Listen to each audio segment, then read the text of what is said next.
একবার একটা লোক ডাক্তার বাড়ি গিয়ে ডক্টর সাহেবকে বলছে, ডক্টর সাহেব, আমার বউ কানে শুনতে পাচ্ছে না, একটুখানি ট্রিটমেন্ট করে দিন। ডক্টর বললেন, আচ্ছা ঠিক আছে, ট্রিটমেন্ট তো করে দেবো, তবে তোর বউ কতটা দূর থেকে শুনতে পাচ্ছে না একবার জেনে আমাকে এসে কালকে বলবি, সেরাম হিসেবে আমি ওষুধ দেবো। তো লোকটা বাড়ি চলে গেল।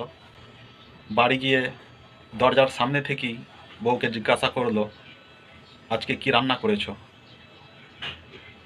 বউয়ের কোনো জবাব নেই। লোকটা আর একটু পাশে গিয়ে জিজ্ঞাসা করলো, আজকে কি রান্না করেছো? আবার বউয়ের কোনো জবাব নেই। লোকটা তখন কি করলো, বউয়ের একদম পাশে গিয়ে জিজ্ঞাসা করলো, আজকে কি রান্না করেছো? বউটা তখন বলল, আর কতবার বলবো, কফি আলুর ঝোল করেছি।